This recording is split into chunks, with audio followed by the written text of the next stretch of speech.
बांग्लादेश की अंतरिम गवर्नमेंट ने ऐलान किया कि वो 1 lakh ton non basmati parboiled rice import करेंगे। उनमें से 500 टन दुबई बेस्ड सप्लायर से खरीदा जाएगा, बाकी म्यांमार से। अब ये सुनकर सबके कान खड़े हो गए, क्योंकि दुबई कोई राइस प्रोड्यूसिंग देश नहीं है, वहां तो रेत और खेती भी नहीं है। तो सवाल उठता है, आखिर ये चावल आया कहां से? सच्चाई ये है कि ये चावल भारतीय चावल है, जो भारत से एक्सपोर्ट होकर दुबई पहुंचा और वहां से री एक्सपोर्ट होकर बांग्लादेश चला गया। बांग्लादेश में पाकिस्तान आर्मी के एक आला फौजी ऑफिसर की विजिट के हवाले से बातें की जा रही हैं और इसी दौरान ये खबर भी सामने आ रही है कि बांग्लादेश की जानिब से J10C लेने में दिलचस्पी का इजहार कर दिया गया है।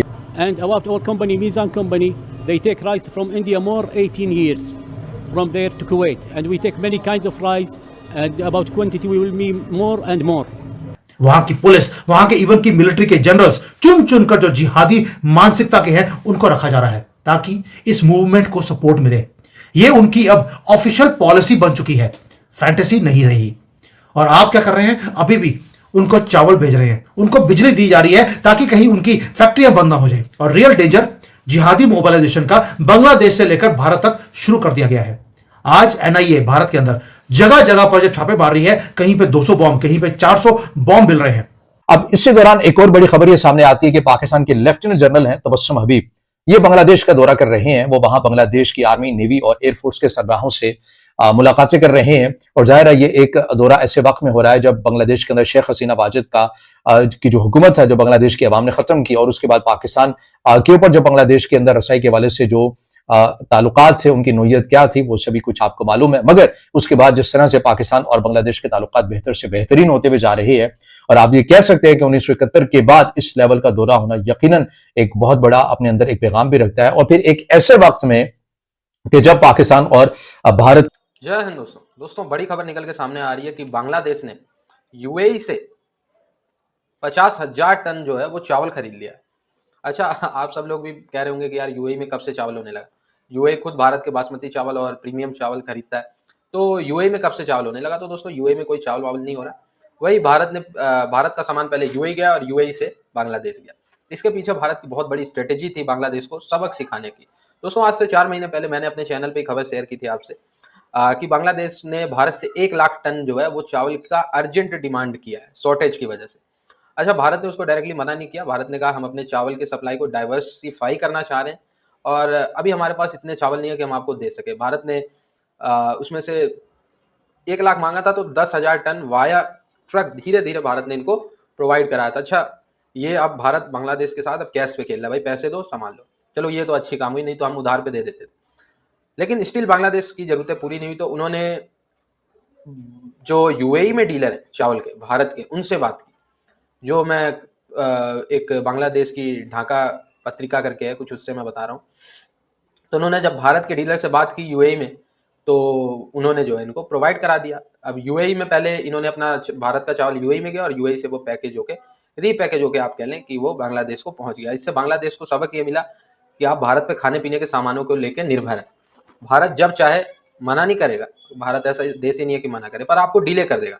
जो चावल आपको 4 महीने पहले चाहिए थे, वो अब भारत आपको 4 महीने बाद देगा और महंगे पड़ेगा आपको। महंगा पड़ेगा, महंगा इसलिए पड़ेगा क्योंकि UAE से जब सामान आएगा, भारत से जाएगा, तो वो सब कॉस्ट जो है वो डीलर अपना निकाल लेते हैं, जो सेल करते हैं, सेलर। तो आप महंगा चावल खरीदिए फिर। और अगर आप, वही है कि आप रिश्ते जानबूझ के बेकार कर रहे हैं।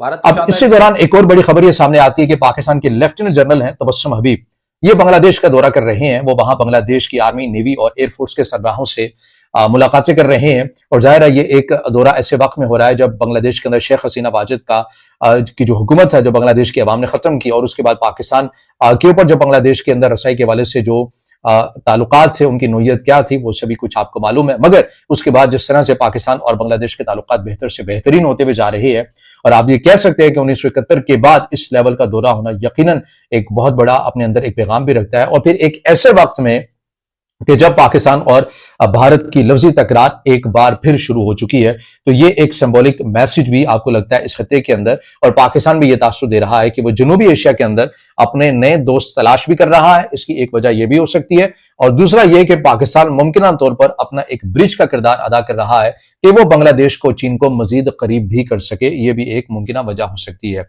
लेकिन इसके साथ ही एक और खबर यह भी सामने आती है कि बांग्लादेश जो है वो J10C उसने लेने में दिलचस्पी का इजहार किया है। चीन से 12 तैयारों की फिलहाल बात की जा रही है।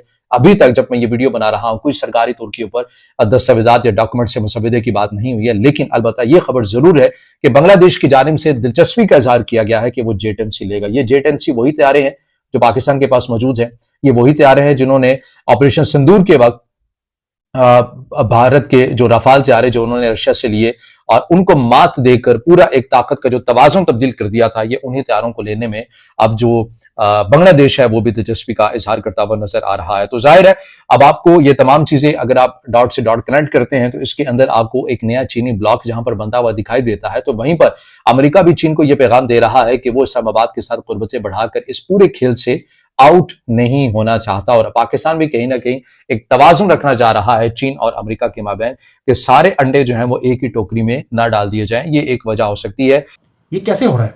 क्योंकि ये ट्रू गेम है जिसके ऊपर हमारी मीडिया बात नहीं कर रहा और ये टेरिटोरियल क्लेम्स के साथ साथ एक्टिवेट कर रहे हैं स्लीपर सेल्स को, रेडिकलाइज किया जा रहा है जो यूथ है भारत के अंदर, उनको बांग्लादेश के अंदर भी और भारत के अंदर भी फंडिंग जिहादी नेटवर्क्स के थ्रू वो भारत में आ रही है। मैं हर चीज को समझाऊंगा ये ऑपरेशन कर कैसे रहे हैं। बांग्लादेश जो अपने कंट्री में अपने कंट्री को चला नहीं पा रहा है, वो जिहादियों को एक्टिवेट करने के लिए पैसे कहां से लेके आ रहा है, ये सारी बातें आपको समझाऊंगा एक एक कर। आप देखिए सिस्टमेटिकली कैसे किया। शेख हसीना की गवर्नमेंट भारत प्रो थी, उसको पहले CIA ने हटाया, वहां पर अपना स्टूच वहां बैठा दिया और स्टूच को बिठाने के बाद किया क्या, जितने भी रेडिकल इस्लामिस्ट ग्रुप्स हैं उनको पूरी इजाजत दे दी कि जाइए आग लगाइए। और उन्होंने क्या किया बाद में बात करते हैं। जैसे हिफाजत-ए-इस्लाम ये ऑर्गेनाइजेशन है वहां पे, हिफाजत, क्योंकि ये तो खतरे में रहते हैं हमेशा ही।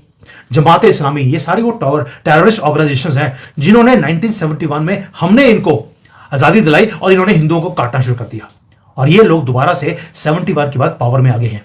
साथ में इन सभी ने रोहिंग्यास को भी अब बांग्लादेश के अंदर लेके आना शुरू कर दिया।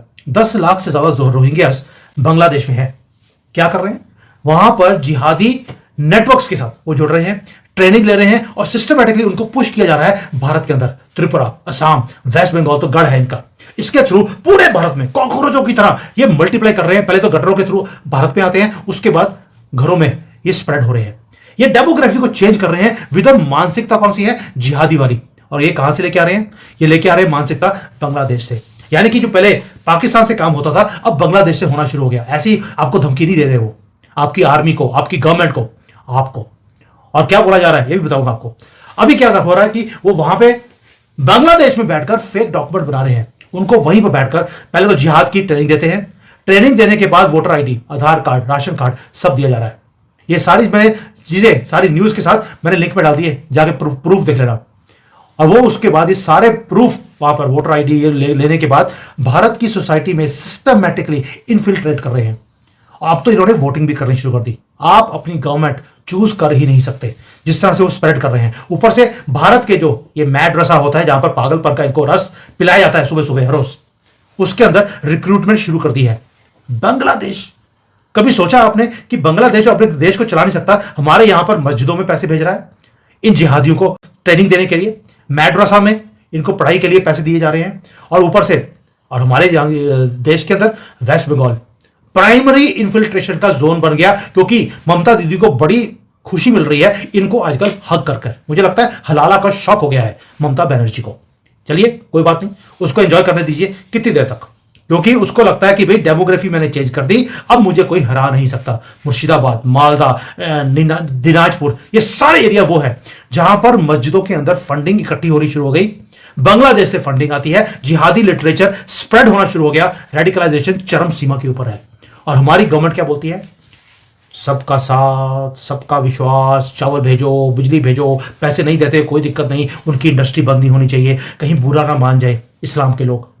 असम के अंदर तो इतना ज्यादा प्रेशर है कि जो स्टेट गवर्नमेंट ने बोल दिया कि we can not handle, influx वहां पे लाखों में है हर रोज का। और चिकन नेक के ऊपर ISI के एजेंट, जिहादी, इवन की CIA के एजेंट्स को पाया गया है इनके थ्रू, बांग्लादेश की पूरी टीम के साथ। मोहम्मद यूनिस खुद लगा है सिलिकॉन जो सिलीगुड़ी कॉरिडोर है उसके ऊपर कमेंट डालते हुए आपको सुनाई देता है।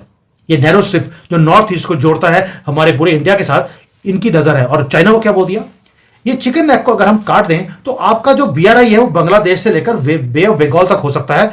आपको सी का एक्सेस चाहिए, आपको मिल जाएगा। आपको भारत की परवाह करने की जरूरत नहीं है, आपको किसी चीज की परवाह करने की जरूरत नहीं है। आप